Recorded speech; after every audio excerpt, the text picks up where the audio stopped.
नमस्कार, मैं हूं आपका दोस्त विमल कुमार छाजरी एडवोकेट, सेवानिवृत्त उप संचालक अभियोजन। दोस्तों, सुप्रीम कोर्ट का एक महत्वपूर्ण निर्णय आदेश प्राप्त हुआ जिसमें नफरत फैलाने वाले, जो धर्म के आधार पर नफरत फैलाने वाले भाषण दे रहे हैं, उनके मामलों में पूरे देश भर में केंद्र शासित प्रदेश और सभी राज्यों को एक सुप्रीम कोर्ट ने निर्देश जारी किए और कहा कि यदि कोई भी मामला धर्म के से संबंधित कोई नफरत फैलाने वाला इस तरह की कोई भाषण देता है तो उसमें तत्काल एफआईआर दर्ज की जाए।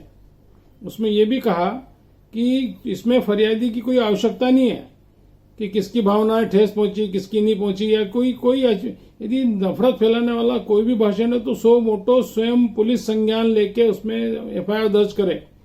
ऑनरेबल सुप्रीम कोर्ट ने यह भी कहा कि इसमें यदि लापरवाही बढ़ती गई और यदि समय पर एफआईआर दर्ज नहीं की स्वयं बिना शिकायत के, तो यह कोर्ट की अवमानना की श्रेणी में आएगा। दोस्तों, पूरा मामला क्या है मैं आपको बताऊंगा। उसके पहले मेरा आपसे अनुरोध है कि यदि मेरे चैनल को अभी सब्सक्राइब नहीं किया, सब्सक्राइब करें, लाइक करें, शेयर करें। दोस्तों, legal updates in Hindi.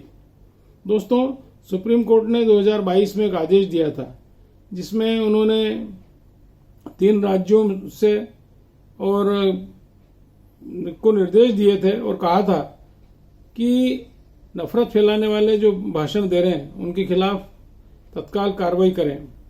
Honourable justice KM. Joseph साहब, बी.वी. नागरत्ना की पीठ ने इस मामले में जो निर्देश दिए उसमें यह कहा कि नफरत फैलाने वाले भाषणों को के कारण देश की धर्मनिरपेक्षता के ताना बाना प्रभावित हो रहा है। बहुत महत्वपूर्ण बातें कही और उन्होंने इसको गंभीर अपराध बताया। सुप्रीम कोर्ट ने कहा कि भले ही कोई भी शिकायत न की गई हो, पुलिस को एफआईआर दर्ज करना होगी। 21 अक्टूबर 2022 को कोर्ट ने निर्देश दिए थे। उसमें भी उन्होंने चेतावनी दी थी कि यदि मामला दर्ज करने में देरी की तो न्यायालय की अवमानना माना जाएगा।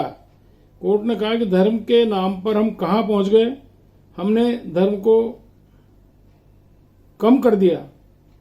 ये वास्तव में दुखद है। जो धर्म के आधार पर जिस तरह के भाषण अभी हो रहे हैं और एक कटुता जो फैल रही है, उस पर एक महत्वपूर्ण निर्देश ऑनरेबल सुप्रीम कोर्ट का आया। सुप्रीम कोर्ट ने दिल्ली, उत्तर प्रदेश, उत्तराखंड राज्यों को पहले निर्देश दिए थे जिसमें कहा था कि यदि कोई भी नफरत फैलाने वाला कोई भी भाषण यदि दिया जाता है तो हेट स्पीच जिसको कहते हैं, उस हेट स्पीच के खिलाफ सख्त कार्रवाई की जाए। कोर्ट ने कहा कि भारत का संविधान एक धर्मनिरपेक्ष राष्ट्र की परिकल्पना करता है। अदालत ने यह भी कहा कि कोर्ट गैर राजनीतिक है, को हमको किसी पार्टी से कोई लेना देना नहीं है, पर संविधान की रक्षा करना या संविधान को दिमाग में रखकर कार्रवाई करना ये हमारा कर्तव्य है। यही इसी आधार पर सुप्रीम कोर्ट ने कहा कि व्यापक सार्वजनिक हित में और कानून का राज स्थापित हो, यह सुनिश्चित करना कोर्ट की ड्यूटी है और संविधान में जो अधिकार कोर्ट को दिया गया है उसका पालन करवाना कोर्ट के अधिकार क्षेत्र में आता है।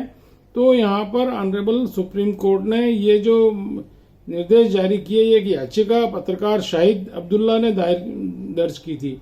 जो याचिका दर्ज की गई उसी याचिका में उसने पुनः एक आवेदन दिया और कहा कि पूरे देश भर में इस तरह की स्थिति पैदा हो रही है, जिस पर ऑनरेबल सुप्रीम कोर्ट ने पूरे देश भर के सभी राज्यों, केंद्र शासित प्रदेशों को इस संबंध में दिशा निर्देश जारी किए हैं।